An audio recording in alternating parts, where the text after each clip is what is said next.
One, one, two. Now your mic.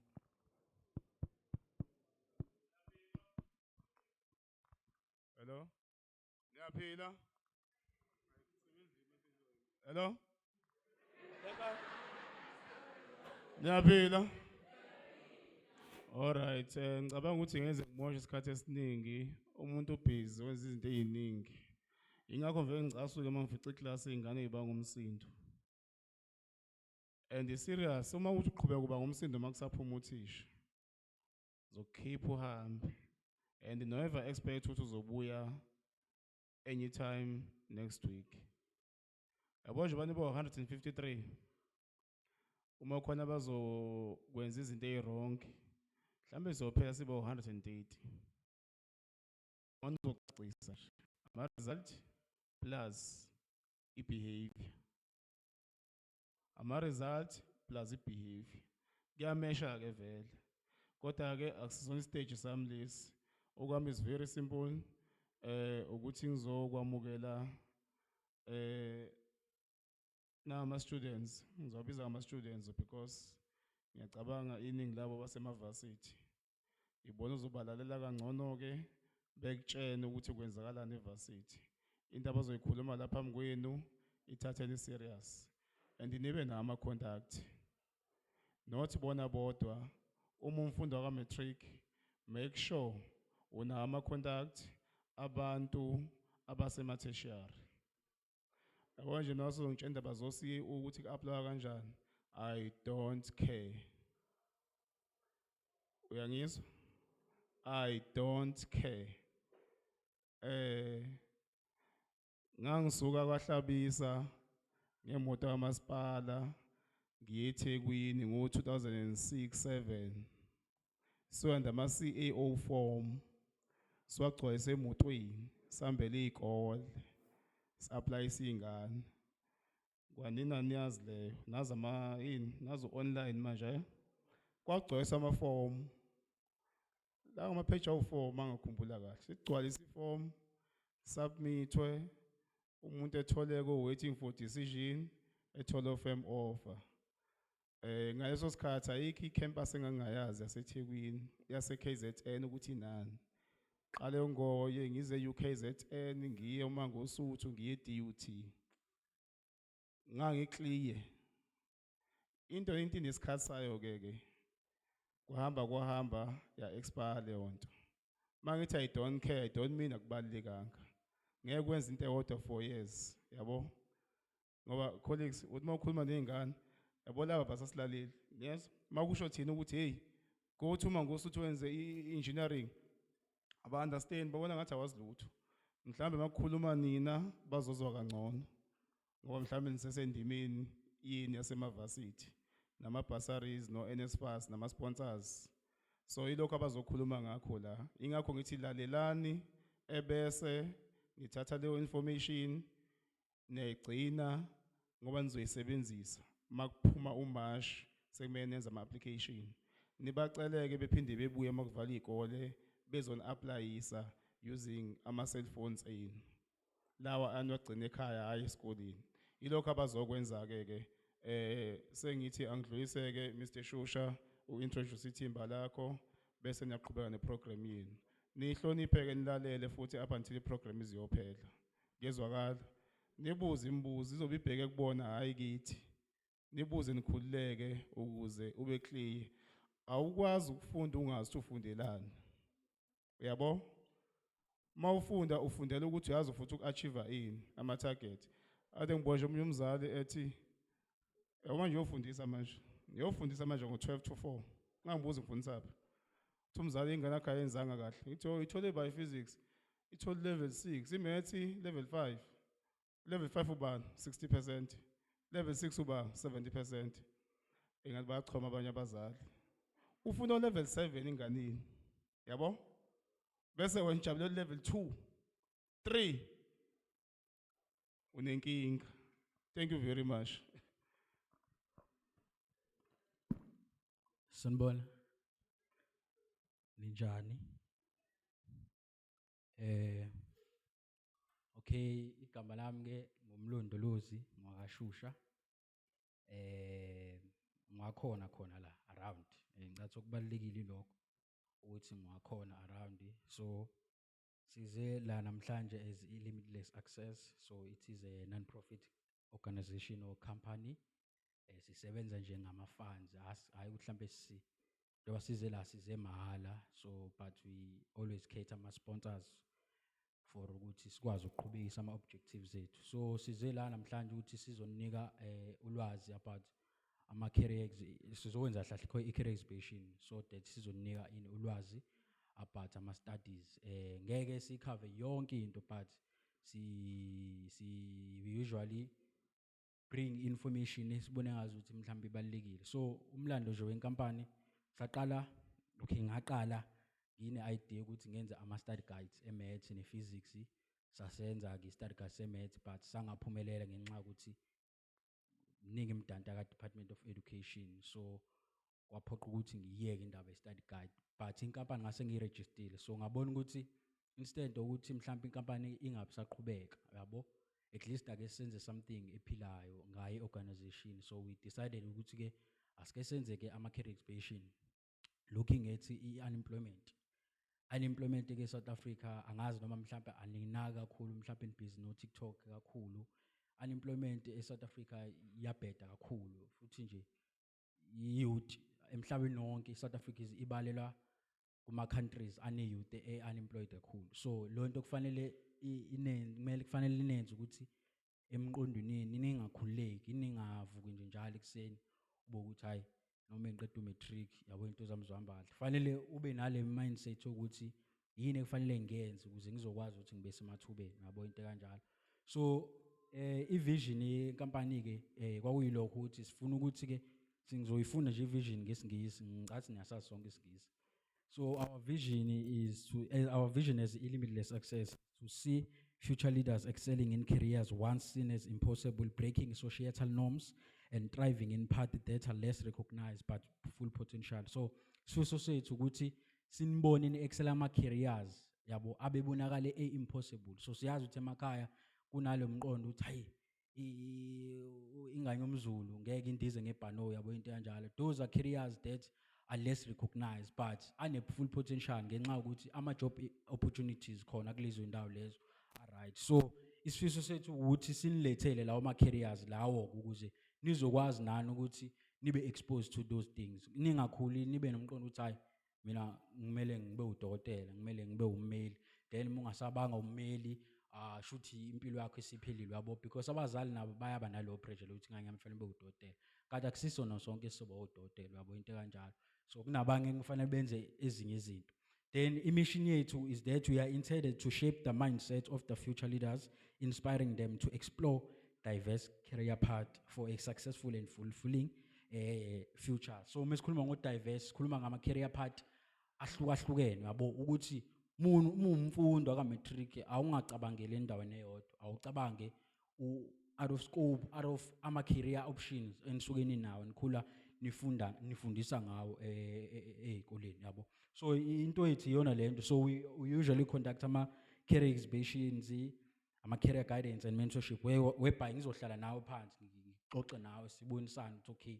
ndoda uyabo ukuthi ama-marks akho kanjani so imaphi ama-opportunities ongazama ukuthi yabo usebenzele kuwona because kunabanye abantu uthi ngicathi nikhona la uthi njobula namhlanje uzofunda kodwa wazi ukuthi uzo-applyelana ngicathi nikhona abantu abanjalo yabo so we are there for you ukuthi sikwazi ukuthi mesinesikhathi sizama ukuxhumana nani sinilethe lama-opportunities because kuyenzeka ukuthi awazi ukuthi uzokwenza yini because awazi vele you are not exposed to izinto ezi-right okufanele uzenze so siyawenza kama-mentorship so in terms of ama-institute application ngenxa ukuthi nathi sibhizi nesikole asisitholi kahle isikhathi and ama-fundings asinawo kahle siyayisiputshuke emaphaketheni ethu so asikabi fully established in terms of ama-institute application so ninebhadi-ke nina ukuthi beningakayifici leyo program mhlambe-ke abakusasa bazosifica sesirathi because lento ama-application ifuna izinto ey'ningi yabo so yilokho esizokwenza so namhlanje akukho-ke esizokwenza sizonitshengisa nje ama-careers esibone ongazi ukuthi right yabo ngazi mhlawumbe ngabhekisiso kuona. So into iprogram yethu ke noma i-setup ye-presentation yethu, so sinama streams awu-3 angithi la ekhaya: humanities, commerce no science. So soqala ngo-humanities sishaya nje ama-careers akhona, then sinika ama-institutes atholakala kuwona mhlawumbe lama-course lawo, then bese sigcine sinika ama-minimum requirements. So ngizongicela nje ukuthi bafowethu uMr Ntshangase beyikhuluma le ndaba le ukuthi kubalekile ukuthi ni-aim high because i-competition is very high. So umuntu ingane ukukhuluma nayo le nto leyo ke uvela kube ngazi ukuthi uyadlala yabo, ajabulele ukuthi uthola u-level 3 yabo. So uthola ukuthi kunomuntu oshaya ngo-100% we-maths ne-physics, izinto enjalo zikhona. So uyabona ukuthi nisho kuthiwa ama-minimum requirements i-duty ithi kumele uthole level 3 kwi-maths, but mekufika abantu abano-level 5 abaningi ukudlula wena kuzothatha lawo bantu. So i-situation-ke eSouth Africa injalo ukuthi ama-minimum requirements abhaliwe laphana, akusiyo ama-minimum requirements per se, but yinto okuthuni mhlampe akade bebeka kuyona ekuqaleni, but manje ngenxa yokuthi i-competition is very high, wena kufanele uheme high. Mekuthiwa level 3 kusho wena u-aim level 5 mhlawumbe we-maths, uyabo into kanjalo. So iyona-ke into esizoba nayo-ke lapha ama-minimum requirements asizowaveza nje ekugcineni. So sizoqala-ke nge-humanities. Angazi u-humanities umnganani la ekhaya?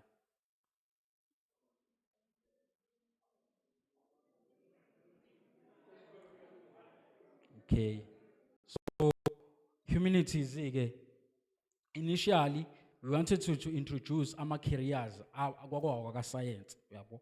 So sabona ukuthi okay, manje meso introduce ama-careers aka-science kuphela shuthi sizohlezi sizokhuluma no-science bese ezinye ingane siyivalele ngaphandle. So humanities ngiyazi ukuthi ikhona lento ukuthi banibukele phansi wabo into kanjalo ukuthi njalo nenze humanities yabo, but iqiniso ukuthi ngesikuphiki ukuthi u-humanities awunawo amathuba amaningi compared to u-science uyabo.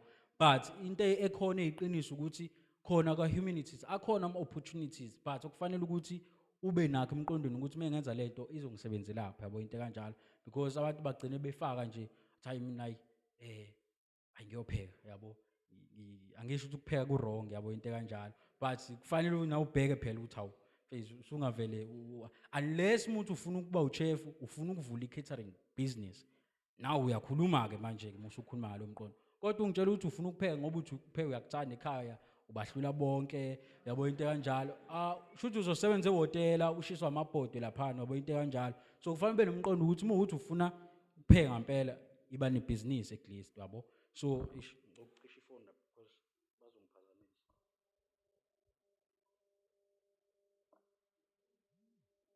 So iyona-ke humanities, le ndoda nathi iyashesha. Okay, humanities-ke ngathi angazi noma u-tourism no history.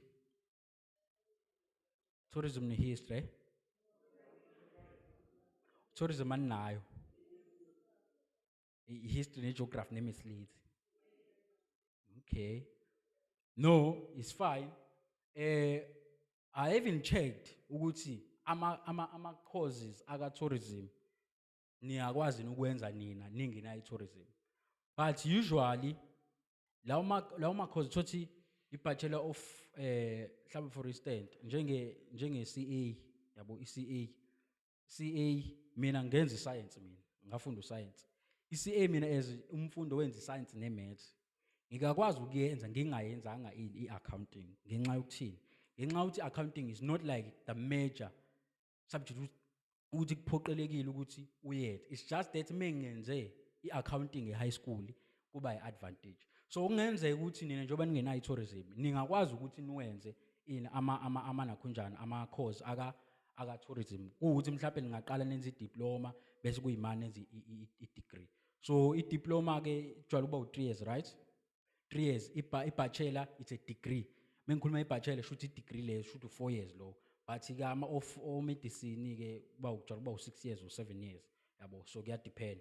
So sizoqala-ke nge-Bachelor of Tourism and Development Management. So ngicela ukuthi even though ningenayo i-tourism la ekhaya, into engebhalela ngiyifunde yabo, kwenzela ukuthi if mhlambe just in case mhlambe umusu uya-apply i-criteria lapha iya-check. I will also check for you guys ukuthi njengoba ningenayo i-tourism niyakwazi ukwenza nama-course. Niyezwa? Niyezwa? Okay. Ngathi nikhathele nje. I know.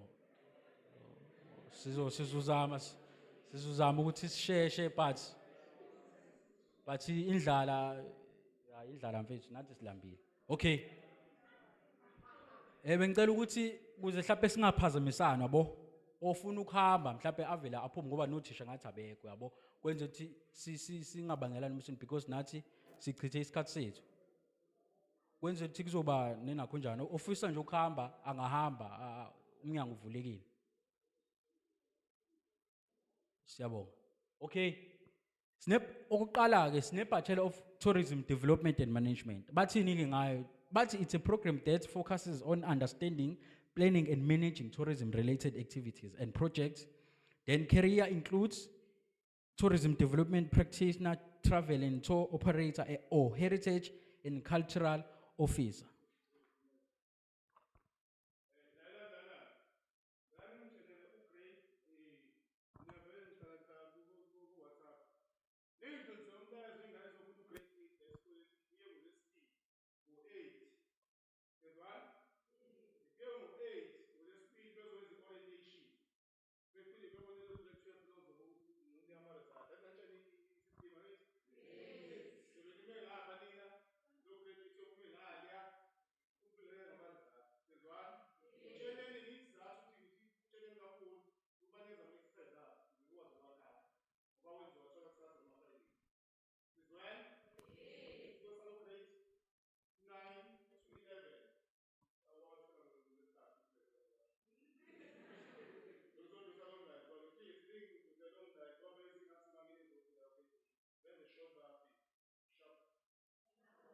Sure. So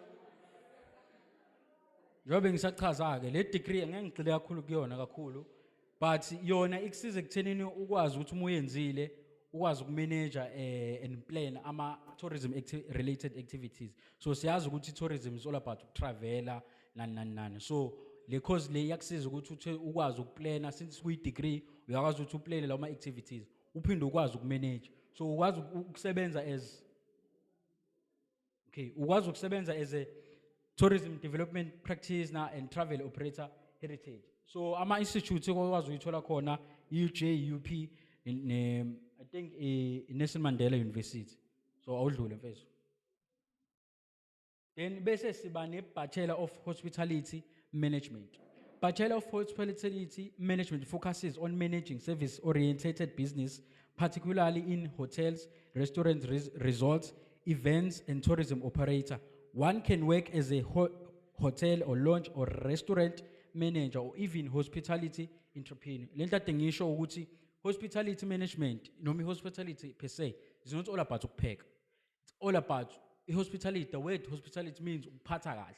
So uma uthi une hospitality management, I-degree yakhona ungakwazi ukusebenza njengomuntu ukuthi ama-tourist mesefile la eSouth Africa, wena ube i-manager ye-hotel, wenze sure ukuthi la bantu bezolala la bafike baphathe kahle nazo zonke lezi zinto lezo yabo. So izona ke izinto ongakwazi ukuthi uzenze futhi ungakwazi ukuthi ube i-hospitality entrepreneur. Ungagcini ukuthi umanage kuphela, mhlawumbe ugcina ube nalo i-hotel. Noma uma ukuthi ufuna ukungena kulo mkhakha wokupheka, ugcina uba nani? Uba uchef ukuthenini uvule i-catering. So uma umuntu othanda ukupheka mhlawumbe ofisa uvule i-catering business, angeke ufane nomuntu othe nje ufuna ukuvula nje business lokuthi ufuna ukupheka yabo, kodwa thothi une skills sokuthi apheke kuphela but akanayo qualification ekuthenini akwazi ukuyimanage lo catering leyo. So izinto lezo kufanele ibheke. So engeke okay, so awubele move. So ama institutes ke uTUT, uCPUT neNelson Mandela University. So nizobona ke labafethu ukuthi oDUT oUKZN angibabalile kakhulu. Ngesizathu sokuthi sibonile ukuthi ingane eziningi zinalo umqondo ukuthi uma ufunde eVarsity, ufunde eDUT, ufunde eUKZN, umuntu apply ngosiyo ukuphela. Kanti akhona amanye ama-varsity afana no-UJ namanye ama-varsity oNelson Mandela. So mase ni-apply nazi ukuthi mina apply ngosiyo anigcini ngo-apply kusiyo ukuphela but niyadlulela ngaphambili. Siyezwana? Yes. So bese siyadlula ke. Bese sibanani sibe ne-Bachelor in Media and Communications. So it teaches how to create analysis, and manage communication and media content across television, radio, print, digital platforms. One can be a journalist, media producer, social media manager, public relations officer, and communication.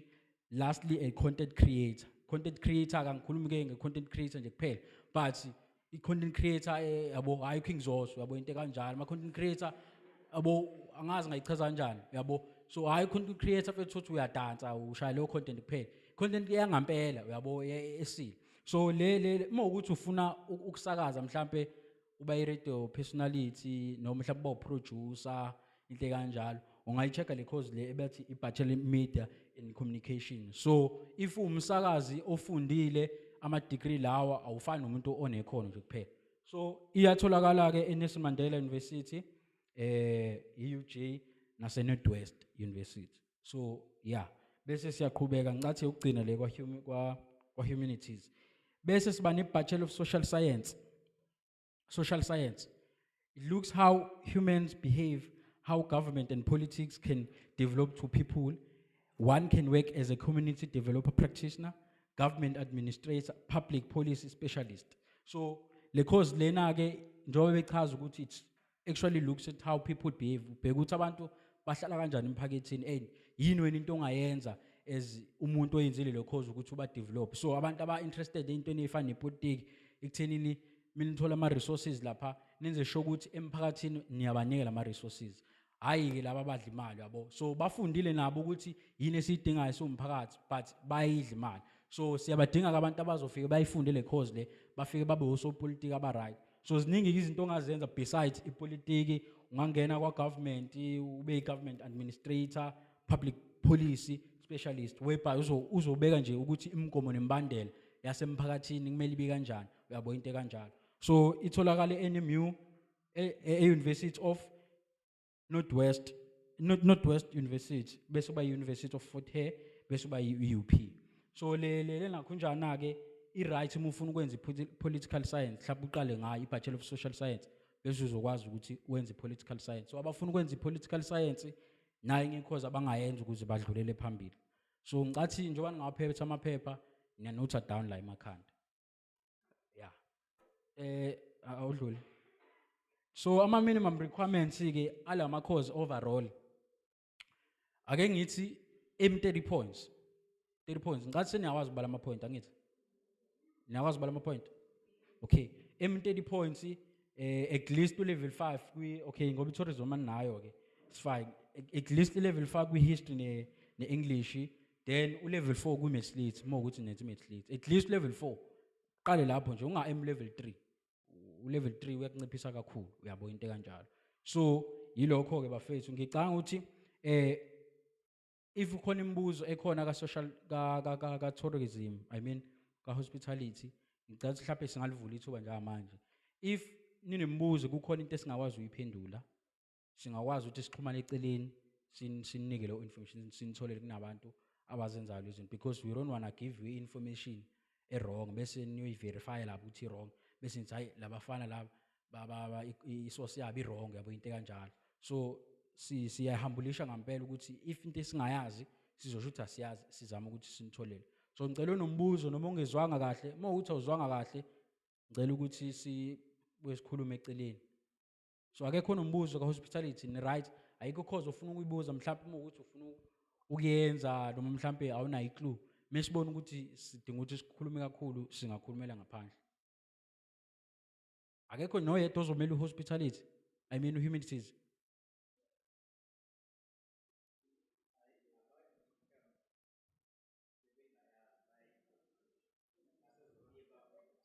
Ke nisazobe nibuze.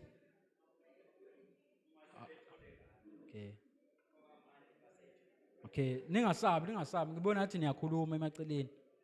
Ungaphamisa isandla ukhuluma. Oh, alright ke, it's fine ke. Ngiyayazi lonto leyo ukuthi usaba abantu yabo. Ungakhuluma nami eceleni, ngingathi ngizoyishiya inamba, bakhona abantu abangaziyo bazokwazi ukuthi basabanike inamba yami. So ngicathi nje manje ke siyaka commerce. Bangana nabantu commerce. Bancane still. Okay. So ucommerce wena une-maths leads, right? Ne-maths. Ku-right impela. So it's fine. Njengamanje ke sizokwenza ucommerce ke. So mina ke bengichazile ukuthi mina ngenza uscience, so ngikwa health science. Akubalekile ukuthi nazi kakhulu ukuthi ngenza ini. But ekubaleke ukuthi ngikwa health science, so I'm not good kakhulu lezi zinto za commerce. Bakhona abantu aba-right for zona, so abantu abenza izinto ezi-related no-commerce, wabo. So ngizocela ukudedela u-Amu uzofika la a-introduce-ke. Unamahloni-ke bafethu ningamthusi kakhulu. Unamahloni, so mese ngazi ukuthi uyanakho njana nihlisa umoya, yabo. Yeah, sure.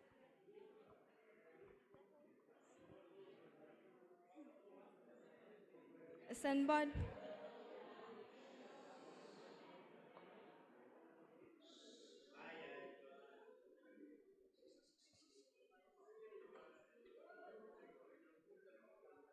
Sanibona. Igama lami uAmngelo, nami ngihlala khona la. Ngizorepresenta uCommerce. Soqala nge-Bachelor of Accounting Science. So sokwenza ama-course awu-4 cause kuzobe khona i-diploma awu-2 nama-bachelor awu-2 as angizwa.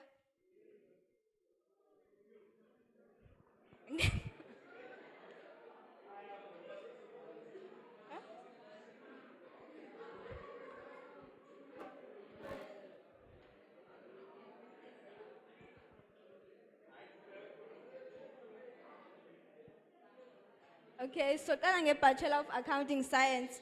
Seniyangizwa manje? Okay. Sokwenza ama-course awu-4. Soba ne-Bachelor of Accounting Science. Oh, phinde wahlanza. Ne-BCom in Accounting.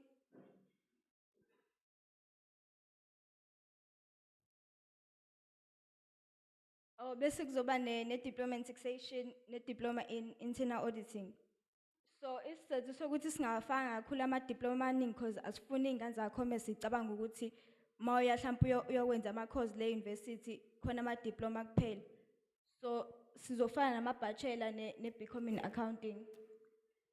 Angazi kabanzi-ke ngama-bachelor ne-BCom in accounting cause angikwenzi. So i-Bachelor of Accounting Science i-degree yenziwa u-4 years.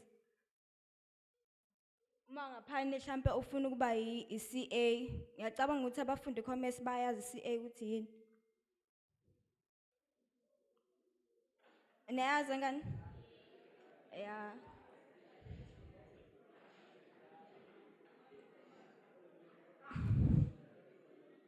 So uyenza u-4 years maqedana uyaqhubeka uyafunda futhi awuvele mhlawumbe uma uqeda u-4 years ube u-CA njalo. Yona itholakala e-UKZN, i-UP, ne-UCT, ne-UJ. Then kuzoba i-BCom in accounting. Nayo iyafana maphana mhlawumbe ufuna ukuba i-CA nayo ungayenza nayo. Itholakala e-UJ nakhona nase-UP nase-UKZN. Ama-requirements udingakala ukuthi uthole u-35 points no-level 5 ku-maths. Angani vele kuthiwa nayenza i-pure maths.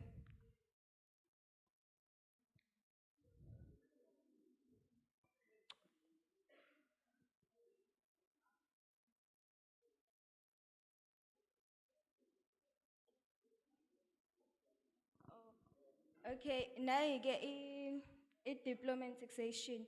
Izona engizazi kangconywana i-diploma in taxation ne-diploma in internal auditing. So yona i-diploma in taxation, it focuses on taxation career prospects. You can become a tax accountant with this qualification. So i-diploma yona i-3 years, kodwa kune-extended program of 4 years. Iyafana yona i-3 and 4 year, like ama-modules akhona ayafana, kodwa kuhluke ngokuthi bona like ama-modules akhona bawenza kanjani onyakeni. So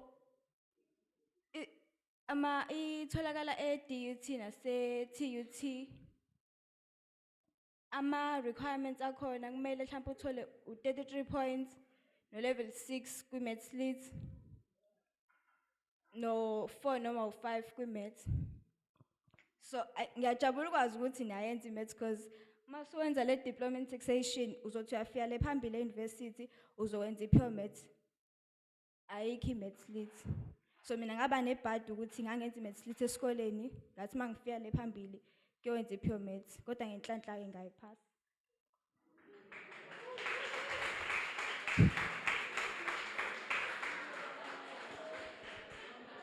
So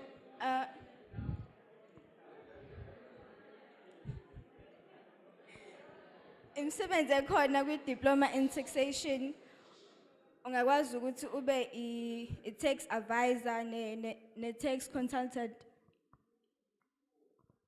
Bese kuzoba i-diploma in internal auditing. Angani bantu ba-commerce ngicabanga nonke vele manifunda nje umuntu ehlezi ethi ngizoba internal auditor ngoba vele yena into ehlapha imibuzo ehlezi ibuzo lapha ka-accounting makuthiwa mhlampe wena as a auditor yini ongayenza yonke lonto leyo. So kukhona ku-internal auditing khona i-internal auditing, i-internal auditor ne-external auditor. Angazi uma niyawazi yini umehluko phakathi kwalezi zinto zowu-2. Ukhona ongangitshela ukuthi yini umehluko?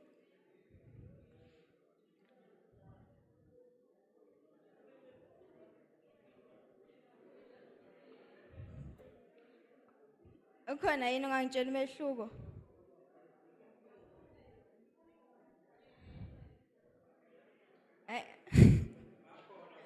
Okay, i-internal auditor umuntu mhlawumbe oqashiwe ngaphakathi enkampanini like uzosebenzela leyo nkampani kuphela. Then i-external auditor yona iyimele like iyayisebenzela yodwa. Iqashwe noma ngabe yiphi inkampani ayisebenzeli leyo nkampani kuphela. Then ama requirements akhona kwi diploma in internal auditing.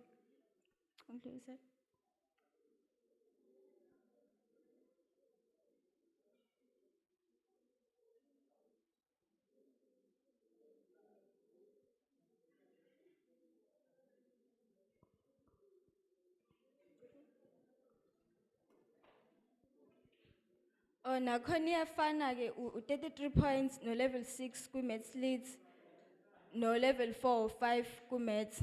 Kodwa nakhona like uma phana mhlambe kushiwo kanje ungayitshela ukuthi kumele mhlambe uthole level 6 kuphela. Because kukhona nomnye umuntu engimazi kodwa wathola level 6 kodwa azange athathwe kwi-diploma in internal auditing. So kumele u-aim high. Then i-diploma in taxation ungasesha na uma ubheka lapha online ukuthi it's one of the good careers in demand njengamanje South Africa.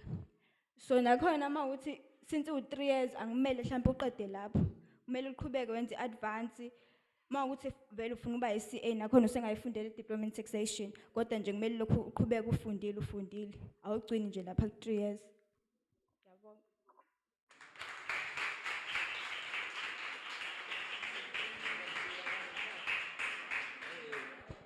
Okay, siyabonga osozimali so bafethu uma ukuthi ke anizwanga kahle mhlawumbe anizange nithole clearance kahle ngisagcizelela sikhona sizokwazi ukuthi information ikhona ihleli ayibaleki so uma ukuthi khona into eningayizwanga kahle cela ukuthi sinakho njani sikhulume eceleni ngoba nani ngikhala ngendlala ngithi so siyazama ukuthi sisheshe so wakhomesa akekho onombuzo mhlawumbe ni right hayi mhlawumbe ka science bazobuza okay sika science ke nje manje so into ekhona ka science bafethu science is very broad ngalendlela ukuthi uscience udinga nje isikhathi sawo sodwa hayi ukuthi mhlawumbe ningcono mhlawumbe kanjani nabanye it's just that ninama opportunity uyabo angcono but it is useless ukwenza into enama opportunity kodwa wena ube nomqondo ofiphene yabo ungarealize ukuthi into nayo i-right kangakanani so abantu abenza science kufanele bangacabangela eduze ziningi izinto eningazenza science you just have to aim high especially if unama marks right yabo unama marks rightembesho awukhathaze ngalutho ngoba uyazi ukuthi ungena noma nguphi yabo la ufuna ukho isho ukuthi uyafunda awuma usuthola level 7 manje bodwa kuma finals sure kuthiwa mhlawumbe awunayo into idea yokuthi ungenza ini ungathi uthatha igap next day uthola ukuthi uma ungasuthi uya-apply unga-apply kuzo zonke izinto cishe uyabo so into kanjalo kufanele nazi abantu ba science so uscience njengoba bengichazela ukuthi ubroad so ukuze simplify sivele senzi sawuhlukanisa in terms of ama industries akhona so sine IT kube nempahla ebeyibiza ngeactual science angani noma niyazi okay nizoyazi ke iagriculture iengineering health science now health science now hlukene kakhona kube imaritime neaviation so imaritime neaviation initially kwakuwama course ebesifisa ukuthi kube yiwona esinjani esiwa introduceayo einganeni since sibone ngazuthi ingane zabelungu kuphela ezigcwele lapha yabo uma siyofika ku UKZN uzobona bembalwa abelungu lapho kugcwele amandeni abantu abamnyama yabo usuyibheka ukuthi abelungu bagcwele kulama course lawa a private afana no maritime no aviation la abelungu abangasitsheli wona yabo kodwa futhi ke information nje manje sibheka ngalendlela ukuthi uyakwazi ukungena na ku AI uthole yonke information but abantu abamnyama abanjani abavela phaya so sinilethele le information so njengamanje angifuni ukukhuluma kakhulu sizoqala kwi-IT kwi-IT na ke ukhona uNtobeko ozofika achaze naye brief ngama course akhona kwa-IT uzochaza nje 111 so ngicela ukuthi nimlaleleke naye akasumuntu onevoice enkulu njengami so umuntu indoda epholile yabo so idinga ukuthi ninike indlebe so yeah awusondele Ntobeko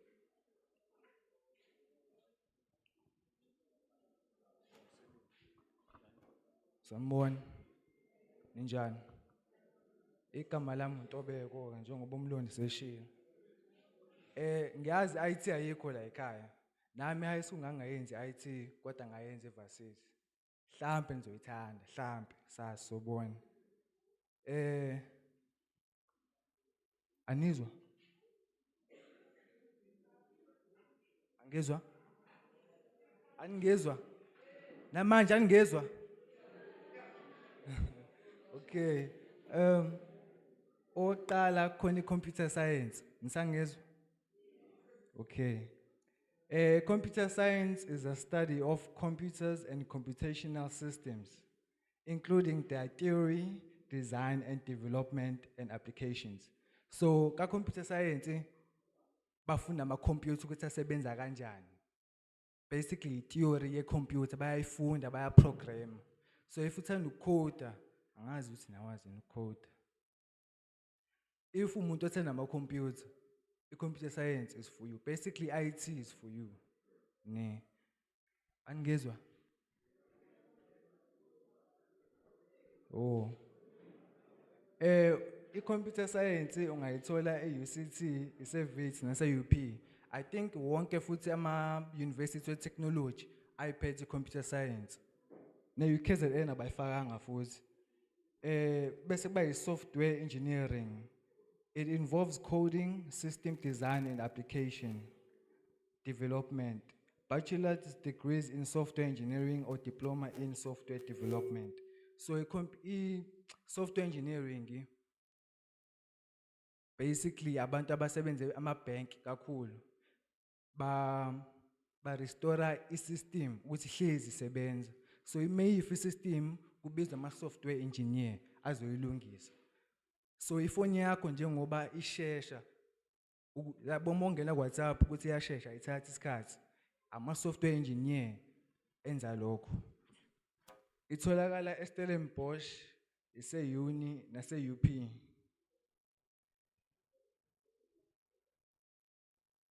Bese kuba khona i-data science ne-data analytics. Akuzonto ezifanayo. So qala nge-data analytics. I-data analytics ba collector i-data not existing data ba collector i-data ukuze baphume nomphumela. Ngizongenza ulentozi isibonelo. Asithi njoba ni matric bazobheka umatric 2024 ukuthi baphase kanjani compared to matric 2025.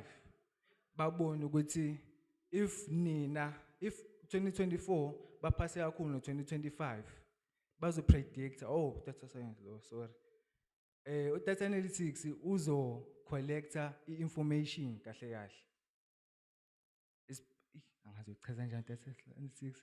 Uchaza data science. Data science wona lo bheka u2024 no2025 bese bayapredict ukuthi nina nizophasa kanjani noma nizofeyila kanjani. Data science benza lokho. Kodwa basebhenki kakhulu. Basebenza emabhenki babheka existing data ukuze bapredict i-future. Omunye umzekelo futhi ama-weather forecast ukuze ubone kusasa ukuthi kuyanetha noma akunethi basebenzisa i-existing data ukuze bapredict i-future. You understand? Thank you. Okay, cybersecurity. Cybersecurity programs teach skills in protecting systems and networks from threats. Okay, cybersecurity is my favorite thing. Into engifuna ukuyenza vele. Cybersecurity is cybersecurity ba protector ama systems from ama hackers, unethical hackers. Anazi le, anwazi ama hacker. Yes. Bese bakhona abantu abadefendayo ke. Khona ama striker, khona ama defender. Ma cyber security ama defender, I defend ama systems from ama hackers. So if une bank account, kunama password wakho lapha, abakahack namanje because of ama cyber security. Ne. Itholakala in every technology university. Uyithola ka honors kodwa. Uqala mhlawumbe wenza ibachelor in information and communication technology and then uyeka honors uyithola, or you can do ama certificates online. Zonke lezi ebengizisho zidinga 30 points and above ukuthi ungene kuzona. So if usasha u28 ay ngeke uzongena ka IT. I-IT ke ningayibhekeli phansi, it's the future. Inemali futhi menifuna imali. Khona i-AI manje ne-machine learning. Kumele nikubheke nalokho. Sifunda ukuthi i-AI isebenza kanjani ukuze in future i-AI mesijikela thina sesifundile ukuthi isebenza kanjani. Ukhona nombuzo nge-IT? Khona mhlawumbe ucabanga ukuyenza i-IT? Kulezi sengishilo lo uthi yes ucabanga yipi? Computer science. Uqinise kwi-maths ke. I-maths ngifuna kahle kahle uma uthola 35 points ku-computer science and above. Ngicela i-IT ngayibhekeli phansi. Yabonga.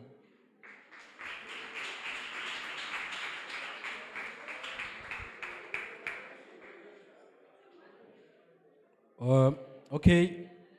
Bafethu ke sizozama ukuthi sithi kancane. But ke abanye abantu abalitholile ithuba elikanje. So if ni gigitheka ni yabona enza lezi zinto enizenzayo, ayeza ama results, then after results baningi abantu abazobe sebengena clue ukuthi benzani empilweni yabo. So it's up to you. So actual science ke it's one of our causes anganakekanga but are right in terms of demand nemali ke angifuni nje ukudlala ngani akusinto esiniqoquzela ngayo ukuthi yelana imali but iqiniso ukuthi kunama cause aholayo kufanele lokho enikwazi ukuthi kunama cause aholayo ngempela hayi indaba ukudlala uyabo. So but kufanele wena wazi ukuthi le nto leyo uzokusebenzela kanjani ungayeli imali isifika lapha into isinzima bese uthi hayi vele mina ngangiyela imali. Ziningi indlela zokwenza imali yabo into kanjalo. So actual science basically actual science is a career that uses mathematics and statistics to understand the risk and things that may happen in the future, especially about money. Actuaries help companies predict how long people may live, how often accidents happen, or how often money will be needed for pensions. For example, an actuary helps an insurance company decide how much to charge for a car or life insurance so that the company can cover costs and make a profit. Their work, angisakwazi ukufocus abafethu.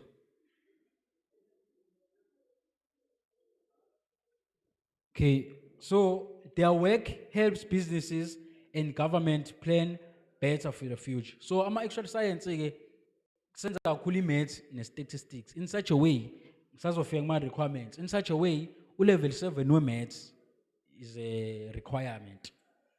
Mungenawo level 7 we-maths, uso out, yabo. So ningathi hawu ngeke ngifike lapho yabo into kanjalo. It's possible. So kusetshenzwa nge-maths ne-statistics. So mubona ke lapha ukuthi kanjani bona ba predict future ukuthi abantu bangaphila kanjani. So njengoba singabantu mesiyobhaliswa umasingcwabisane lapha, abantu abasiza lezo nkampani ukuthi ba decide the price kamasingcwabisane iwona ama-actual sciences test, because baya predict ukuthi mesibheka ama-factor akhona emhlabeni, abantu ingozi nakho konke ukugula kwabantu amathuba akhona angakanani. So we need to make a price esokwazi ukuthi mesenze price sikhave ama-cost e-customer but senze i-profit. So iwona ke izinto abangakwazi ukuzenza. So ama-industries include insurance, banking and financial services, investment and asset management, pension and retirement funds. So ngicathi uma ukuthi vela ukho interested kule cause awuyazi, ngicathi hayi ngeke ube vele ube bheki. Umuntu o-interested kule cause umuntu owake wezwa ngaye wafisa ukwazi. So if ukuthi uyafisa ukwazi ngayo ungithinte eceleni. So ama-institute ki-UCT ne-VET ne-UP nase-Stellenbosch. So minimum requirements qala kahle 40 points. 40 points nakhona kune-variation ngemani kuma-institute. So level 7 we-maths, u-6 or 7 kwi-physical science. Then bese kube ne-strong performance kwi-English, because kumele ukhulume isingisi laphana ukuthi status sohamba kanjani. So ama-bursaries-ke le funding, so umjeto oyenzayo e-VET ungitshela ukuthi uNSFAS unama-limitations in terms of funding le mpahla le. So uNSFAS uthothi angeke uyikhave i-rent wabo into enjalo i-accommodation noma uzokhava 50% of ama-tuitions. So it is recommended ukuthi umuntu ofuna ukwenza i-actual science enze athole i-bursary. So akhona ama-bursary afana no-Momentum, Liberty Life, Hexagon Trust, Investec, B, uyi-Marshall Scholarship namanye ama-bursary engingafisa ukuthi nazi ngawo ningithinte eceleni. Okay, bese siba ne-agriculture. Agriculture khona ngithi la ekhaya. Okay, agriculture. Siyaqhubeka, ake khona umbuzo kodwa angicabanga ukuthi khona umbuzo kwi-actual science ukhona. Okay, actual science ke actual science ayibo, I mean agriculture. Agricultural science okokuqala ke sine-agricultural engineering. Agricultural engineering ke iya-design bese iya-developer ama-agricultural machinery, irrigation system, smart farming technologies, increased demand and increased use of automation in the future yenza ukuthi bayi-recommend. So nisazofunda ku-paper 2 we-agriculture la senikhuluma ngicathi irrigation system nazo zonke izinto zokusenza i-handling kahle kahle yey'lwane nazo zonke lezo zinto lezo nisazofunda ukuthi nidinga imishini kanjani. So abantu abenze i-Bachelor of Agricultural Engineering bayakwazi ukuthi benze zonke lezi zinto lezi. Angisakukhumbula izibizwa kanje, agriculture kade ngayigcina. But even nogandaganda bayakwazi ukuthi bawakhe irrigation system into ezokuchelela nazo zonke lezi zinto lezo. So njengamanje abantu abasazoba namaplaza into irrigation system yamanje usebenzisa ama-drone ukuchelela kanjalo nokufaka ama-pesticides. So kufanele ube nakho emqondweni ukuthi automation is the future manje. So kufanele ibheke leyo cause leyo. Then ikhona i-UKZN, ne-UP nase-UFS. So then bese siba ne-agronomy. Agronomy ke i-crop scientist. So i-crop scientist actually study and improve crop production methods, develop better farming techniques and address soil health issues. So into eyenzakalayo kwi-agronomy, muyenze agronomy or i-crop scientist, ufunda ukuthi iy'tshalo zakho kufanele ziphatheke kanjani. So you have to study ukuthi umhlabathi wakho kufanele uthole umanyolo ongakanani na yonke lento leyo. So muyenze i-agronomy ke uba based kakhulu ekuthenini iy'tshalo, uba based kakhulu kule agriculture le iy'tshalo not le yey'lwane. So nibheke kuleyo nto leyo. So ungathi ufunda agriculture uthi awazi yini ungayenza nge-agriculture. Zikhona izinto ongazenza nge-agriculture. Then ungayenza eStellenbosch, e-UFS nase-University of Limpopo. Okay, bakhona nje labafundela impompo bafethu. Okay, sibe ne Bachelor of Veterinary Science. IVET udokotela wani uyilwane. One thing eke ngayo ngicathi siyaso ukuthi IVET mfethu udokotela uyilwane, uyabo? So into ebalekile ngayo ukuthi it is highly recommended for black students because into eyenzakalayo ama-vet amaningi abelungu. So nike nibone ukuthi abantu abajovilwane aba-interested kakhulu izinto zelwane abelungu kakhulu. So lento ichaza ukuthini? Ichaza ukuthi kwi-population yama-vet cishe u-90% or u-80% abelungu bese u-20% or 10% abantu abamnyama, which means abantu abamnyama bana more opportunities ekutheni benze IVET. So if ufuna ukuba IVET usemzileni oright, uyabo? So ungabi nalo nto ukuthi mhlambe ubona abelungu lapha bese uyabuyela emuva. But into ebalekile ngayo ke ukuthi itholakala eUP kuphela la eSouth Africa. So uma ufuna ukuyi-applyela uzoyi-applyela eUP kuphela, yabo? So IVET ke iyafana nodokotela lo we-medicine, yabo? Kuwukuthi udokotela wesilwane. So in terms of ama requirements ayafana. So M40 points uma ufuna ukwenza IVET, M40 points ngathi nje ufuna ukwenza medicine, u-M40 points at least ube no level 7 no 6 kwi-maths kanjalo ne-physical science. So uma ukuthi vele ufuna leyo nto leyo angiboni into izokukhathaza ngoba uyazi ukuthi uzoyenza. So ama-institute ke itholakala eUP kuphela. So i-overall yamakhozi yaka agriculture 36 points to 40 points. I accept kunjani IVET ngoba ihamba yodwa. So kumele ume at least 40 points. So uma umfundi we-agriculture and you are interested kwi-agriculture, aim at least 36 points and above. Uzokwazi ukuthi wenza ama-courses akho. So i-physical science ne-maths. Ngathi sizweni. Okay, ukhona unombuzo kwa-agriculture? Akekho? Hayi no, mina ngena imbuzo is fine. Ukweni lokho. Okay, then siya ku-engineering. Engineering izoshaya kancane ke bese afike uMfokazenda ashaye naye ngasekugcineni because ngazi ukuthi uyayibona lezi zinto lezi. So engineering bafethu ngiyacathi bakhona abantu aba-interested kwi-engineering abangafisa ukuthi bayenze. So kune course sesiyaqeda bafethu. Kancane. Okay. Kune course abayibiza nge-mechatronics engineering. Mechatronics engineering, it integrates mechanical, electrical, computer and control system engineering. So ihlanganisa nje izinto eziningi. It involves robotics, automation, AI-driven systems and advanced manufacturing. So mechatronics ke mechatronic engineer usuke uxube ini electrical nani mechanical. So ngaleyo ndlela uyawazi ukuthi wenze ama robots nazo zonke lezi zinto lezo. So le course le it's very ikwi-demand enkulu bafethu. So kufanele menibheka engineering ningabi nomqondo ukuthi kumele ngenze electrical engineering noma ini because kulawo ma-courses amanye imathuba omsebenzi awasekho because baningi abantu abawenzayo. So i-mechatronic engineering you should uyifakele ibuku uyibheke. Kodwa if you are interested kwi-engineering ningayi kophonseka lapha kanti awuyithandi engineering. Biomedical engineering iyalinka ke nani ne-health science.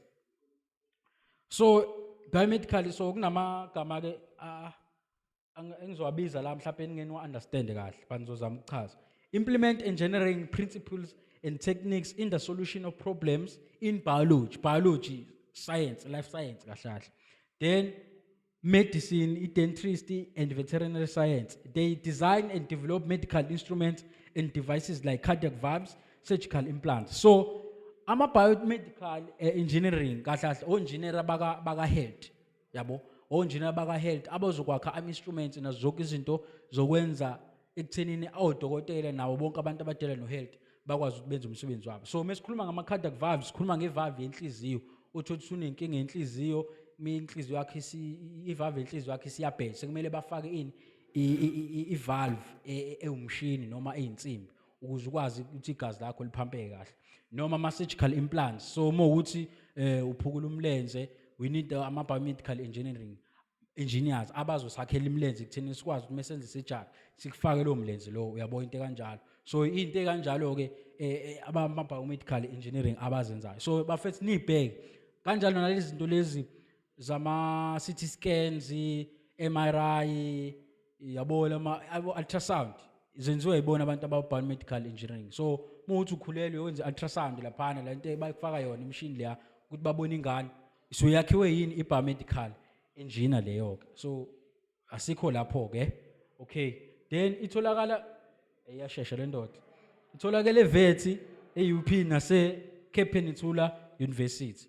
Then bese siyadlula ke ngicathi uSlash uzongena kakhulu ke la ekuthena ashaye kancane kancane.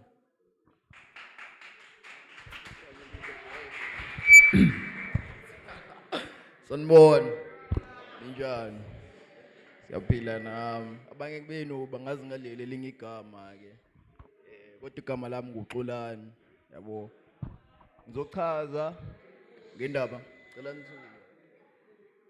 Ngihlisela umsini. Ngizochaza ngendaba ye-engineering la ukuthi engineering ihlukene kangakanani nama requirement owadingayo uzuyenze bese ngiyani-advise yabo. Asemthi ngiyazwakala.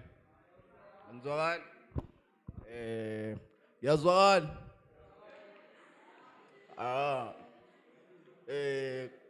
Engineering yonke into engizoyikhuluma ayibhalwanga kakhulu la, yabo. Ikhuluma ngento engiyaziyo nami, yabo. Khona i-civil, bekhona i-industrial, bekhona i-chemical, bekhona i-power ebizwa nge-electrical, bese kuba khona i-electronics. Angizwakali? Mike. Ngiyazwakala manje. Ayangazi.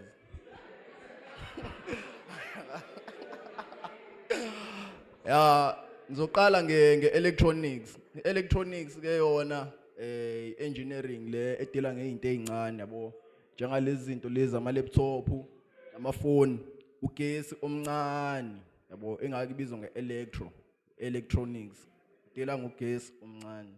Bese kuba khona i-electrical eyaziwa ngokuthi power, ibizwa ngokuthi power emavasini.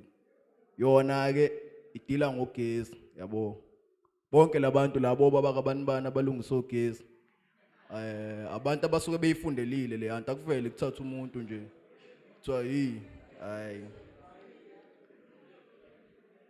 Yabo. Angizwakali namaye.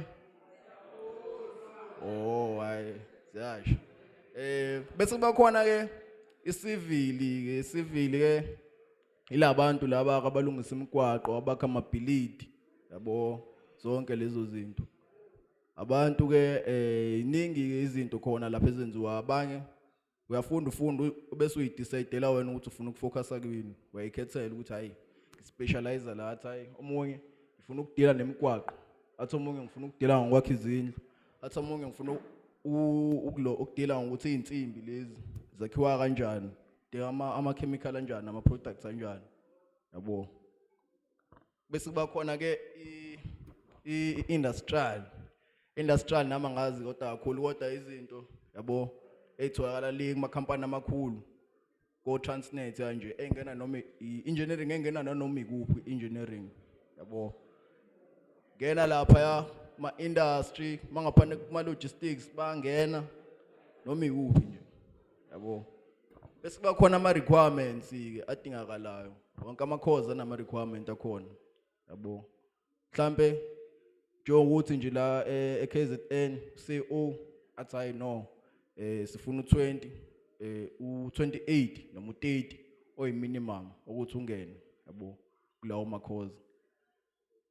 Bese kuba khona kuyahluka kodwa phela emavasiti, yabo, ukuthi mhlawumbe singathi la e-DUT noma e-MUT sidinga ama-point amangaka. Bese uma uthi uyale kulama lokhuzana kude badinga ama-point amakhulu. Nakhona kuyahluka ukuthi wenza i-diploma noma wenza i-bachelor, yabo. I-bachelor ayidinga ama-point amaningi, yabo. I-diploma idinga ama-point amaningi, idinga lawa nje u-20 25 kuya phezulu. Uqale nge-diploma, phinde usuke ku-diploma uyofunda i-bachelor, yabo. Mawukuthi mhlambe i-diploma yakho uyiphase kahle ngendlela e-right, uyaqhubeka uhambe ushaya honors, uthola i-degree yakhona, yabo, uqhubeka kanjalo. Bese ke asemtheni ngizwele ngendaba yama-requirement la. Ngizweni. Angizwanga. engineering constant ngathini ama requirement ivarsity nevarsity inama requirement ayo yabo akufani ukuthi mangifuna ukuyofunda le eUJ ngoba kudinga minimum ka 28 la nakhona le kudinga u28 noma kudinga u30 cha lima kudeni mhlambe kudinga u22 njengase UKZN kudinga u22 minimum ukuze ukwazi ukufunda kanjalo ngoba amanye izifundo abizwa ngama module ziyafana thola ukuthi engineering yonke yala ishaya maths ishaya physics eyi1 bese gcina amanye ama module asingafani yabo bese bakhona ama architecture no surveyor babizwa ngegeometrics ama architecture ngiyacabanga ukuthi nonke niyawazi laba abadwebayo ama building before akhiwe yabo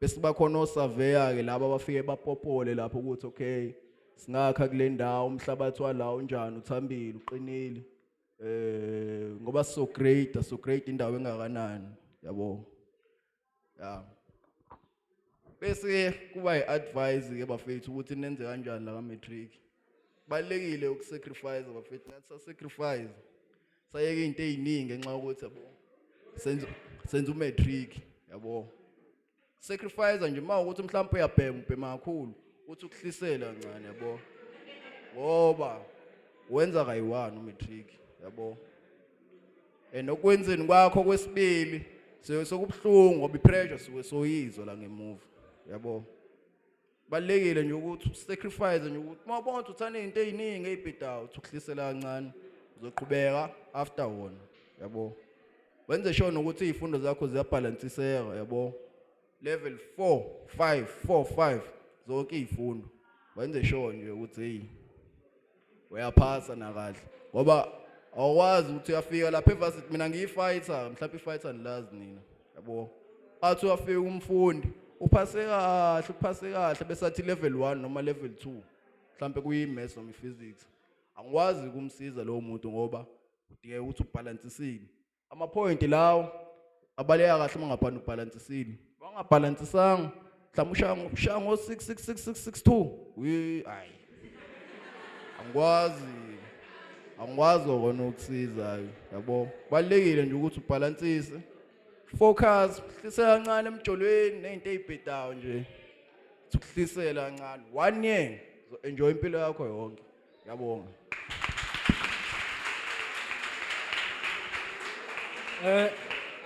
asizama uground up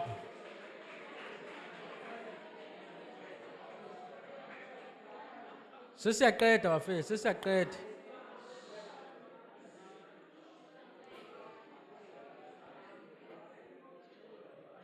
okay so zama ukuthi siphuthume mfethu kwa ngoba abashaya isikhathi so kwa health science ke bafethu ngiyacela ukuthi bakhona abantu aba interested kwa health bafethu sicela ukuthi ngiyazi abanye mhlawumbe silingana nabo cela ukuthi mhlawumbe sihloniphane bafethu ngicela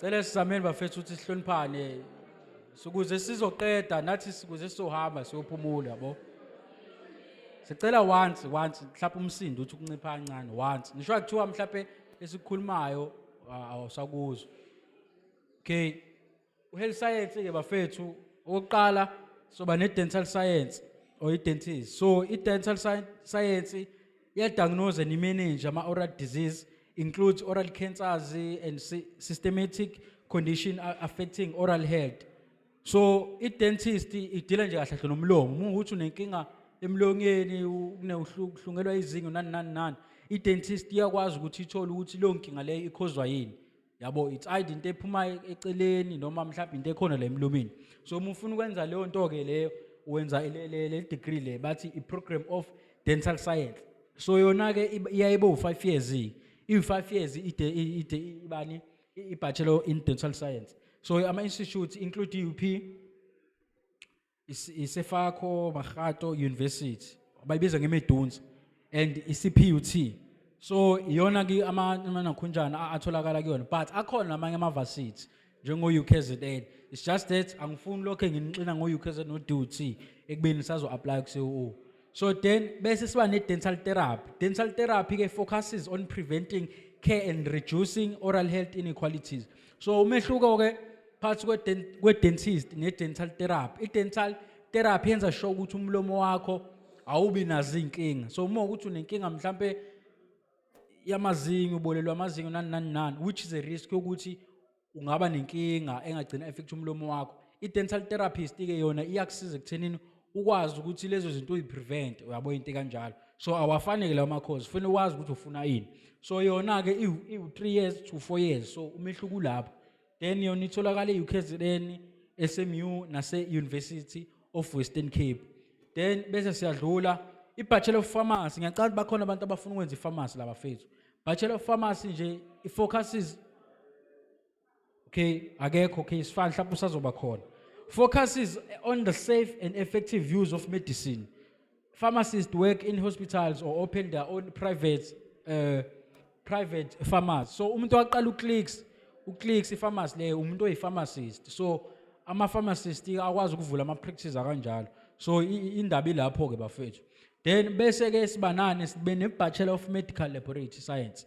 Ayinakekile ke le degree le, but it's very important. So yona ke ifocusa bafethu, yazi sengiyakhuluma ngiyashesha ngoba ngiyabona ukuthi anisafuna ukubala. So cela,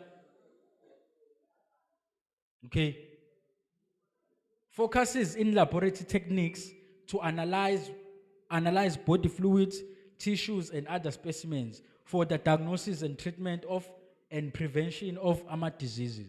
So I'm a medical laboratory scientist. Ilanto abahlalele ukuthi udokotela methatha igazi kuwena ufuna ukuthola ukuthi kunankinga noma yini izinto ezikhoza ukuthi ugule. So labantu aba medical laboratory science jobe ehleli laphelele bazosenza ama microscope nezinye izinto ama techniques ukuthi bathole ukuthi if there's a virus, yiphi lo virus ela kuleli gazi. Bese yena ahamba atshela udokotela usezokwazi ukuthi yiphi treatment ekufanele simtreat ngayo, uyabo into kanjalo. So uyabona ukuthi lo i-medical laboratory scientist plays a crucial role, yabo. So abantu baka health ngifuna babe nalomqondo ukuthi kwa health akusiwu udokotela kuphela obephezulu, yabo. Kunabantu abangaphansi abenza sure ukuthi udokotela ugcine sefe ne diagnosis noma ukuthi umuntu uphethwe yini. So if we are interested with science, into ezama lab nani, this is the right course for you because right futhi umsebenzi yakho ni right and imali khona because uyakwazi ukuvula i-practice yakho eceleni, uyabo into kanjalo. So abantu abaka health abathanda health bayibhekisise ke le course le. Itholakala eCPUT, SMU nase-UKZN. So SMU ise lapha kade le varsity kade ngisho isefago Makati. Only health phela enziwa kule varsity. Bayibiza ngemedunzi. Angeke ngikhuluma kakhulu ke ngemedicine bafethu. Bachelor of Medicine and Bachelor of Surgery. Angeke ngikhuluma kakhulu, siyazi. So uma uthi ufuna ukwenza medicine, uyazi ukuthi kufanele uaime uA. Straight A's. So nje uaima nje uA, mhlambe at least usually manje ama-varsity ama-points 40 points, but mina ngokwami ngithi uku-aime 43 yaphezulu at least. 43 points yaphezulu at least. Nangizwe ukhona umuntu ofuna ukwenza medicine la? Ukhona? No, it's possible kuyenzeka. But muzo ema u43 points wenze lezi zinto kade ezisho bafu ukuthi uyasacrifice, uyeke zonke izinto ubona ukuthi zizokuphazamisa. So angeke ngikhulume kakhulu ngayo, but mhlambe abafisa ukwazi ngayo ukuthi it is a 6 to 7 years program. Kuyafundwa ka medicine bafethu, ngeke ngichaze kakhulu. After completing le degree le, we are graduate bese uyasebenza 2 years of internship bese wenze in 1 year of community service, then you are now a qualified doctor ukuthi ungazi uvule i-practice yakho. So ukuthi i-practice yakho ivula after 9 years. After 9 years. Then uma ukuthi ufuna ukuspecialize uyakhona ama neurosurgeons, pediatrics, izingane, psychiatry, abantu abanenkinga yomqondo, cardiology, inhliziyo, then bese kuba obstetrics and gyne. Uma ukuthi uya interested ezifeni zabantu besifazane nokuzalisa nani ibizwa ngayo ke lo program leyo, uyabo into kanjalo. So abantu abafuna ukwenza medicine ke babe nakho emqondweni ukuthi uma ufuna ukuba i-cardiologist for instance, angeke ube i-cardiologist une degree kuphela. Uyafunda uyafunda lokhu ufundile mfethu mhlawumbe cishe hey kuyafunda 14 years ungabe igcina ube consultant yabo so kulapho so straight A's ikhona eWusu ikhona eNelson Mandela ikhona eVets nase UKZN ikhona then ama minimum requirements ke okungeke engifuna ukucacisa imedicine ayikhetha ukuthi itholakala eUKZN kuphela so ungabhayiswa abantu bethi hayi ikhona imedicine eduthi ngisafunda esikoleni baba ayikhona ama rumors akanjalo yabo but la eKZN kuSCO itholakala eUKZN kuphela sizwana yes abafuna ukwenza imedicine okay then ama requirements of ama courses aka health awu emu 40 points at least then ku medicine emu at least 43 kuya ngaphezulu u6 no7 ku maths ne science akuhle asikhulumi kakhulu so second last sesiyaqeda i-maritime industry awudlule lapho so i-maritime industry bafethu i-industry ebengithanda kakhulu ukuthi niyazi nisho kuthiwa uyabona ukuthi usukhathele le ndoda lengayishaka equpha ngingayishaya manje ngikhathele mina ngicela ulalele mhlawumbe umzuzwana mhlawumbe ungasiza inganyakini uyabona into kanjalo so i-maritime industry plays a crucial role in facilitating the transportation of goods, energy, and people across the world, via oceans and in our waterways. So, kahle i-maritime industry isenza kakhulu ngemkhumbi ekutheni ba transport izinto odekatemu nazo zonke lezi zinto lezo ezikhona ezihambayo across the world. So, khanjwa kakhulu emkhunjini na yonke, but it's not based kakhulu emanzini. Even la kumahaba uyakwazi ukuthi usebenze ngawo ama programs akhona so ungayitshela ukuthi ngoba ngikhuluma i-maritime sengikhuluma ngamanzi usuthi hayi mina ngisaba amanzi i-maritime ngeke ngenze no isikhona izinto ongazenza ka-maritime ongazenza ungekho emanzini yabo then i-marine biology i-program yakhona whereby is a study of marine life ecosystems career opportunities include marine biologists fishery scientists so uma wenza i-marine biology ufunda ngempilo yasemanzini so ufuna nje ngofishi ufunde ngoshaka ukuthi kwenzekalani lapha ukuthi baphila kanjani ukuthi yini ekufanele senze ukuthi si protect i-ecosystem yakuphi yasemanzini then i-marine engineering yona focuses on designing construction and maintenance of ship system example yakhona noma i-program ibizwa ngokuthi i-Bachelor of Naval Architects so mubona igama elithi Bachelor of Naval Architects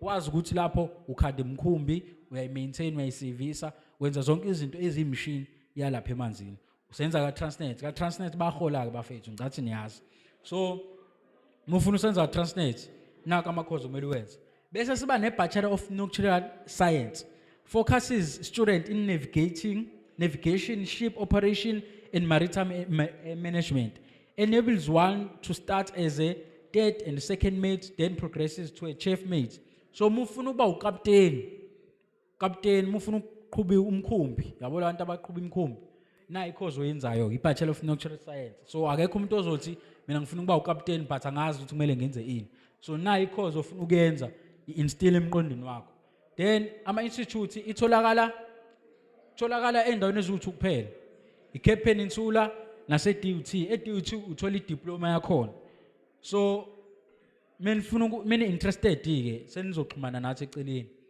so ama-minimum requirements awahluphi kakhulu 30 points to 35 points then u-aim at least level 5 kwi-maths and physics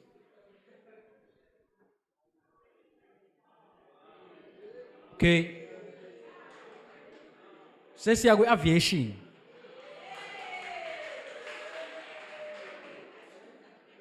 okay ngiyavela la okay kwi-aviation bafethu-ke so siyazi ukuthi aviation amabhanoyi yabo so there's a question ukuthi how do I become a pilot so baningi mina abantu engangifunda nabo abebefuna ukuba ama-pilots but abazange babe ama-pilots because le information le yayingekho iqashileke kakhulu le information le in such a way even nabantu abenza wona o-aviation bayabaleka ne-information because abayitholanga kalula so siyazama ukuthi sibasondeze eduze abanye babo ngisazofika nabo la bezoninika le information e-primary so bafethu-ke uma ufuna ukuba yipilot ufuna nje ukwenza into ezokundiza phezulu uyayithanda umoya, you need to pass all. So how do you become a pilot? Pilot ke uma ufuna ukuyenza okokuqala ngale course, it is private, ayikho kuma-varsity ama-varsity lawo UKZN nani. So uyithola nje ey'koleni zakhona ezi-private, which means waku-private uNSFAS awukufandi lapho, yabo. But sizoya-ke kutheni wenza kanjani ukuze ungene. So ama-minimum ufanele ukwazi ukuthi ufuna ukuba yi-pilot awuvele nje ube yi-pilot. But you need to pass all the required tests conducted at the flight school, including medical tests, and get the medical certificates. Ukwazi ukufunda, ukwazi ukubhala, ukwazi ukukhuluma isiNgisi. All this must be conducted at a SACA accredited flight school. So inakhunjana yakhona ke le association yakhona laphana. So ama test lawo enziwayo ukuze ukwazi ungena e-flight school. Ungafiki ufika lapha bese uyafela bese uyazibuza ukuthi mhlawumbe ufeliswa yini. Benzela ukuthi uma ukuthi mhlawumbe umuntu onenkinga yemehlo noma umuntu onesifo sokuwa, ungamusu lapha emoyeni uvela udlikize laphana abasabantu bayawa yabo. So medical test ayenziwa uzokwazi uqala uyenze pilot, uzoqala uthola certificate sokuthi uright, awunawo ushukela, awunazo zonke izinto ezingaba i-risk. So ama steps ke na into ebalekile, ama steps ukuthi ube yi-pilot uqala uthole i-private pilot license okuyi-PPL. So i-private pilot license includes a theory part with 8 minimum subjects. So angeke ngifune ngicile kakhulu, but uqala uthola i-PPL. Le PPL i-license yokuqala. So le umuntu ne-PPL usengakwazi ukuthi uyitholele i-helicopter, yabo, uyithole nje i-helicopter uyindizele nje la emakhaya uyihambele, yabo, into kanjalo. So umuntu ne-PPL usuke ungakafiki ekuthenini ungahamba ethi commercial level. Then bese ke esibili ke i-commercial pilot license, i-CPL. If usuyenzile ke le usungakwazi ukuthi ke now usungandiza ke manje drive amabhanoyi lawana o fly fair nani. Then airline transport and pilot license. So usufana ne-specialist saka pilot. Usufana nomuntu ongazi ukuthi uhamba phambili, yabo, uzoba ne-mate la ube wena ozoconductor ibhanoyi. So hamba vele ufike laphana. But yonke lento le it requires ama training amakhulu. But if you are interested ke uzongena uyithole le information le. So yona ke eyokugcina then awudlule kwa.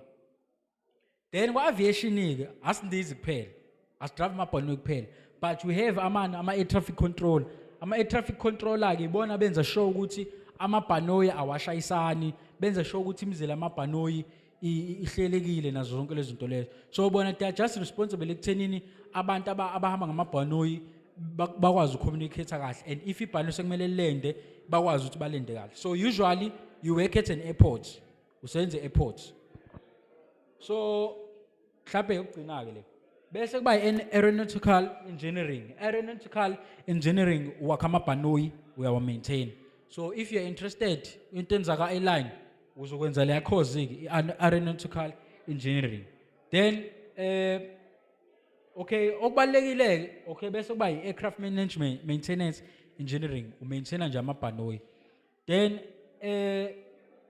ama institute ke ngishilo ukuthi awuyithole UKZN i-pilot or i-aviation, awuyithole duty, awuyithole kuku, but uyithola kuma schools anjani a private njengo Intellect Training and Consultation Aviation ese-Germiston eGauteng, kube ne-Starlight Aviation Training Academy or i-flight school ise-Durban North eKZN. Bese kuba nenye e-43 Air School ePort Alfred la iyona ke ejwayelekile. Nala emagethi ngathi khona i-flight school i-airport. So ungaya kubuza khona information, ngeze ukuthi ne-information yakhona bayakwazi banginike. So if you are interested ekutheni udrive ibhanoyi noma wenze into ezaka aviation, iyona information le. So ama-bursaries usually awa aviation niwanikwa khona esikoleni.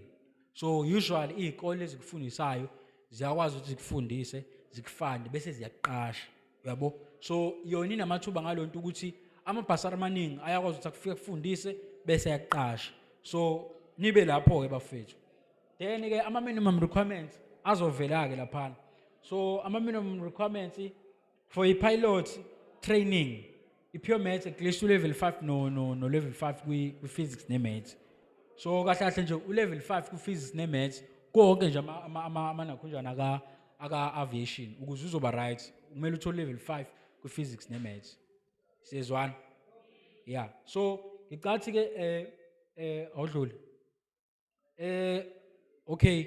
So ngasho ukuthi kwi-presentation sesiqedile ngokwe-presentation sesiqedile. So nje okuvala ngizodedela usisi la kunento akufana ayidlulise encane ebaleke kakhulu, but ngokwami as u-director we-limitless access siyabonga ukuthi nikwazile ukuthi nihloniphe even though kube nezikhicihici angaqedi konke engifuna uyisho la ebalekile. Awubuyele emuva. Buyele emuva.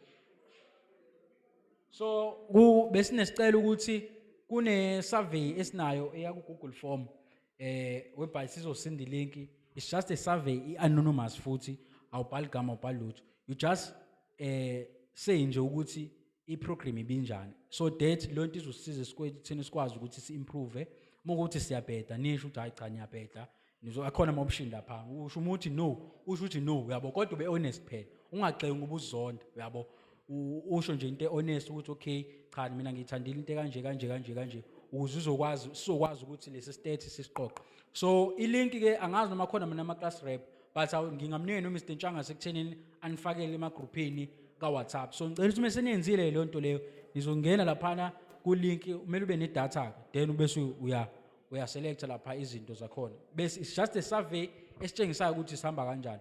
So angifuni ukwanda kakhulu kuma-encouragement words ngoba usisi nayo uzokhuluma into kanjalo, but ngokwami since ngingamatric bafethu engingakusho mina ngokwami since ngingamatric izona lezi zinto lezi ukuthi oqala okubalekile ukuthi udiscover i-strategy sokuthi ukwazi ukubamba umsebenzi wakho. Umatric usenze mningi at a short period of time, so you need to have a mindset ukuthi ukwazi ukufunda ubambe ngendlela e-right because mningi umsebenzi.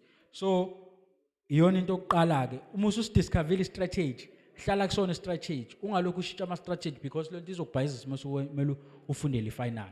Then start some topics prior, it assists in mastering those topics before the given time. So into ebalekile ukuthi njalo ngamatric ama-topic niwashaye before uthisha wa introduce, lo nto leyo iyasiza kakhulu.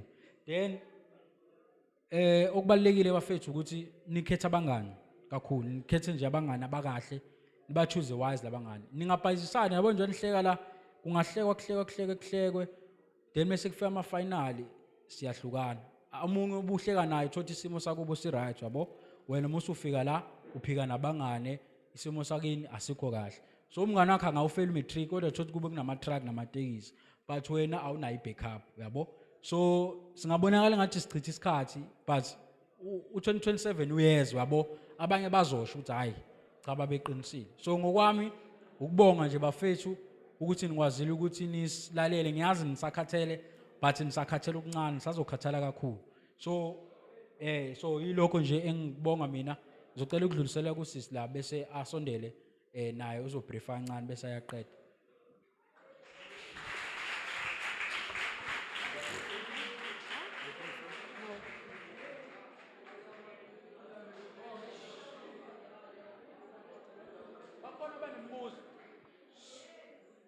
Ngicela ukuthi sihlaphe imbuzi address emva kasisi. Sanibonani. Njani? Ngiyaphila nami igama lami ngubongiwe Xolo ngwakhona la endaweni mhlawumbe abanye bayangazi. Ngikhulele okhushwini. Umatric ngwenze ngo-2021 enombuso. So I know how it feels to be kule position okuyona. Yonke into iyabhora, wonke umuntu ukutshela into eyi-one, wonke umuntu expect a lot from you. Umzali wakho is expecting a lot. Othisha, they will demand a lot from you guys. And I won't lie, umatric is a very demanding class. So udinga ukuthi usacrifice isikhathi sakho, izinto ozithandayo ume kancane kuzona. I'm not saying ziyeke completely. Khona abafana abadlala ibhola, I know. I'm not saying liyeke ibhola, but sacrifice just 1 year. It's just 1 year. So into engizoyisho kokuqala ukuthi ka-matric the most important thing is teamwork. For me, ngasizwa teamwork. I was doing umatric namantombazana ase-Eastern Cape, sasenombuso at that time. So ubona uma uthatha amakhandlela awu-2 mos angakhanyi wo-2 noma ungawabeka asondelana isikhathi eside kanjani, they will never shine. Asoze kukhanya. But when one has light, liyalisiza nelinye ukuthi likhanye. So teamwork is the most important thing. Mina ka-matric, I was very good in subjects. As my notes kanje, I got on 90%. Kuyaphezulu. But then when it comes to maths, yes, I was good, but bengizothola 80, physics 80. And then my friend was Eastern Cape.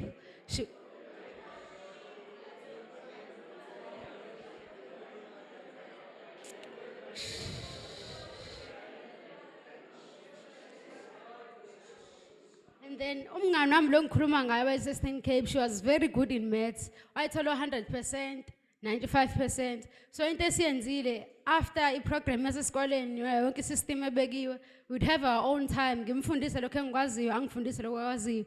And ngokusebenzisana kwethu so sathola distinction about 7 in all subjects. Currently we are both doing medicine. Ngise-UKZN yena use-Walter Sisulu. So into engizoyiqhuqhuzela kakhulu umona, asiyekeni umona ka-matric. Khona laba abazi ukuthi bayiziqenqe bona. Mangifunda nobani uzongilibazisa, uyangidiste, ayikho leyo nto leyo. Yabona uma uhlakaniphile, you must work with others, ubafundise. That way, ngisho i-question bangazama ukukutricka kanjani, uzobe usuface ama-questions amaningi from other learners, so you know ukuthi wena uzobhekana nawo kanjani kwi-exam. So nje umona Nkosi yami asuyeke nalo mqondo ukuthi wena ngoba ufunda umatric uyathakatha, asimeni kancane kuleyo nto Nkosi yami. Asimeni nje ngempela izokuphazamisa leyo nto. And okunye ngithanda ukusho ukuthi uma uapply, I've seen this before and isaqhubeka iyenzeka, kuzoba khona izingane ezithi nje mina we hayi e-UKZN hayi nje hayi. Ngifuna ukuya e-UCT, mina ngifuna ukuya e-UJ, ngifuna ukuya e-UP. Apply as much as you can. Yabona ama minimum requirements la kade besivezela wona obhuti la. Shame. Kuyasho ukuthi you need level 5 kwi-maths but izingane ziyaphasa la ngaphandle. Uzo-apply kwi-course A1 no level 5 wakho we-maths oyi-minimum requirement but khona umuntu azothola level 7. So bazothatha yena vele. So all I'm saying is just give it your best. Focus just 1 year. Struggle this 1 year and then live your life kangcono afterwards. And ube nama options empilweni. Uyazi ukuthi uma wakho usokola kanjani, uyavuka uya emaklenatini wenzani uthengela wena i-uniform. And then please don't waste this chance. Abanye abayitholanga shame. You guys are very fortunate. Nothisha abamanje they will be very harsh. Bazokuthethisa, bazokuthuka. Mr. Ntshangase mina ngaxabana naye ngakhala ngishayela into engekho but ekugcineni kosuku kwangisiza lokho ayikwenza. Sasishayela into engekho shame, sidine sikwade sibadube and everything, but today we are grateful, ne? And then okunye bengifuna ukusho ke ukuthi what's this again? Yeah, guys, just give it your best. And othisha abaningi bazontshela ukuthi you guys must work hard, ufunde uzinike isikhathi. Working hard does not mean uzolala ngo-4 ekseni ucross night ebusuku, ayisizi leyo nto. Mhlawumbe izokusiza ke wena kodwa khona lento eniyenzayo ukuthi umngane wami uSine kodwa uyazazi noSine nithola 40 nobabili. Ukhona uSanele uthola 70 uthola ba wena uyahamba uyocross night noSine.